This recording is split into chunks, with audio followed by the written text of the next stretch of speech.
السلام علیکم اسٹوڈنٹس، کیا حال ہیں آپ کے؟ آج ہم اپنا جو لیسن پڑھنے جا رہے ہیں وہ ہے محنت کی عظمت۔ آپ ذرا اپنی کتاب لے آئیں اور اس کو کھولیں۔ آپ کا صفحہ نمبر ہے 68۔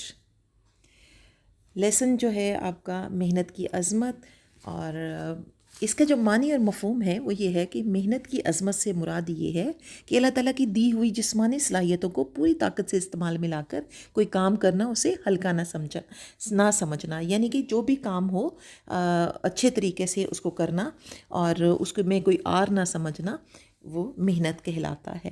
اسلام میں ہاتھ سے کام کر کے روزی کمانے کی بہت فضیلت ہے۔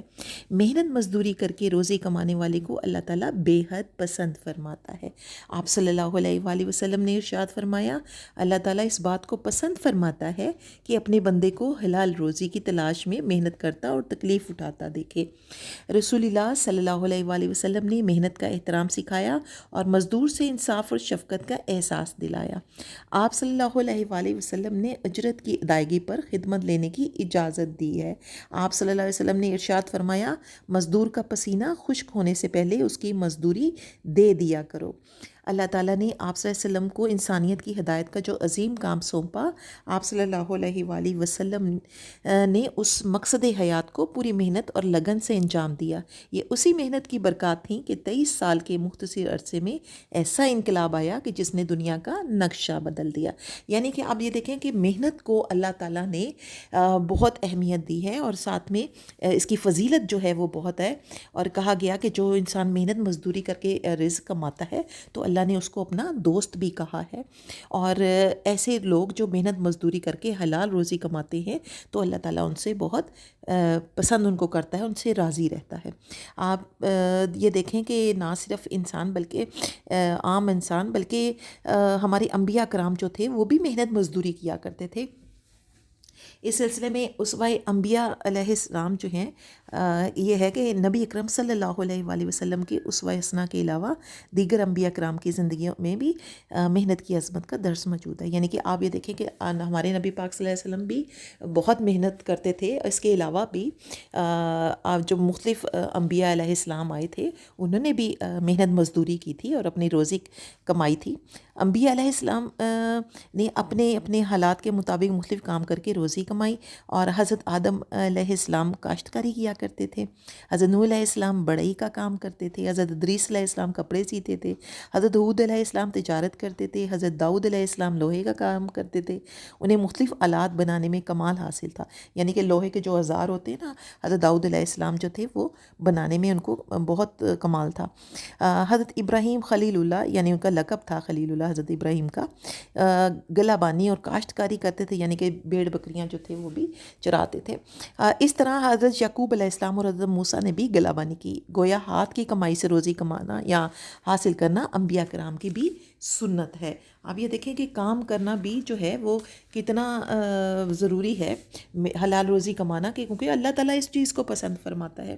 تو ہمارے نبی کریم صلی اللہ علیہ وآلہ وسلم کا بھی جو اسوہ حسنہ ہے وہ بھی اس سے بھی ہمیں بہت سبق ملتا ہے کہ محنت کی عظمت کا سبق رسول اللہ صلی اللہ علیہ وسلم کی حیات طیبہ سے بھی ملتا ہے۔ آپ صلی اللہ علیہ وسلم گلہ بانی اور تجارت کیا کرتے تھے۔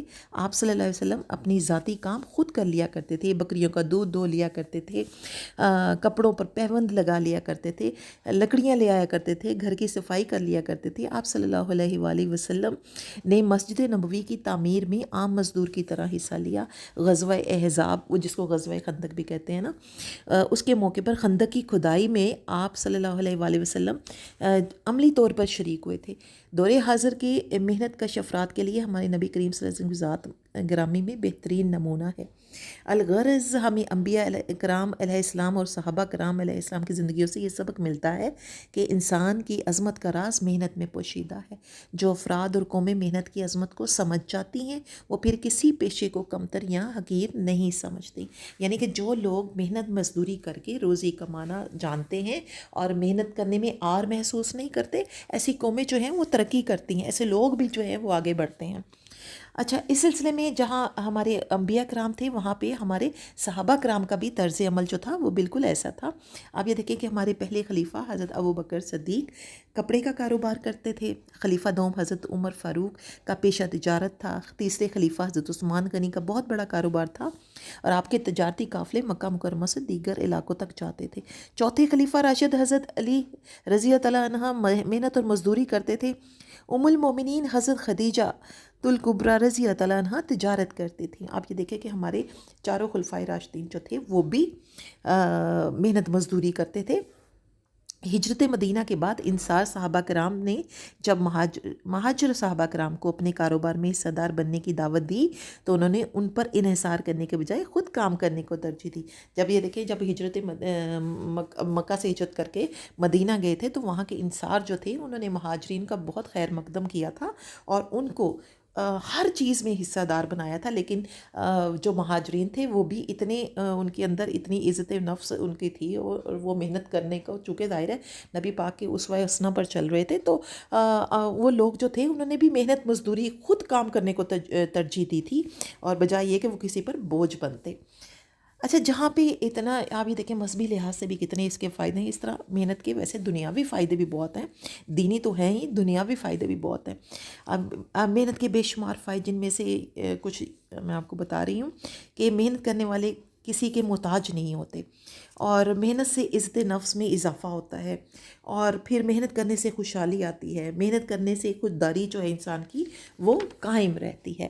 اس کے علاوہ محنت کرنے والا جو ہے نا وہ غرور اور تکبر سے دور رہتا ہے، چونکہ اس کو پتہ ہوتا ہے کہ میں اپنی روزی جو ہے وہ میں محنت سے کما رہا ہوں، تو اس کے اندر عاجزی آ جاتی ہے۔ پھر محنت سے صحت بھی اچھی رہتی ہے، چونکہ دائرہ کام کرنے سے انسان کے اندر چستی آتی ہے، صحت مند رہتا ہے انسان، اور پھر محنت سے معاشرہ ترقی کرتا ہے۔ اب ہمیں یہ چاہیے، آپ یہ دیکھیں یہ ساری چیزیں جو ہیں محنت کی بدولت ہیں، تو اگر ہم محنت کریں تو ہم کیا نہیں کر سکتے۔ اب ہمیں بھی چاہیے کہ محنت کو اپنی زندگی کا شعار بنائیں، شعار یعنی کہ اپنے طریقہ، طور طریقہ، چلن بنائیں اس کو، اور محنت کشوں کا دل سے احترام کریں۔ یعنی جو لوگ محنت مزدوری کرتے ہیں، اپنا رزق حلال کماتے ہیں، ہمیں ان کو عزت دینی چاہیے۔ کسی پیشے کو حقیر نہ سمجھیں، یعنی کوئی پیشہ جو ہے وہ کمتر نہیں ہے جو اب رزق حلال کماتے ہیں۔ اپنے روزمرہ کے کام کاج خود کریں، والدین کا ہاتھ بٹائیں اور اپنے ساتھیوں کو بھی اس کی ترغیب دیں، کیونکہ محنت ہی میں عزت، سکون اور خوشحالی ہے۔ آج کی ترقی یافتہ قومیں بھی محنت کے بل بوتے پر عزت اور خودداری کی زندگی بسر کر رہی ہیں۔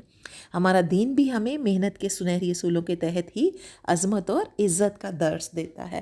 آپ یہ دیکھیں کہ جن قوموں نے، جن لوگوں نے محنت کی، مزدوری کی اور کام کیا، وہی لوگ کامیاب بھی ہوئے اور دنیا میں انہوں نے عزت بھی پائی۔ اسٹوڈنٹس، یہ لیسن تو میں نے آپ کو پڑھا دیا، اب آپ نے کیا کرنا ہے، آپ نے جو کتاب میں سوال نمبر 3 اور 4 ہے، آپ نے یہ کتاب پر ہی کرنا ہے سولو، ٹھیک ہے؟ اور اس لیسن کو آپ نے دوبارہ یاد کر کے پڑھ کے آنا ہے، تاکہ جب ہم کلاس میں آپ سے پوچھیں تو آپ کو یہ سبق پڑھا ہوگا تو آپ کو یاد ہوگا، ٹھیک ہے؟ چلیں جی، بیسٹ آف لک، اللہ حافظ۔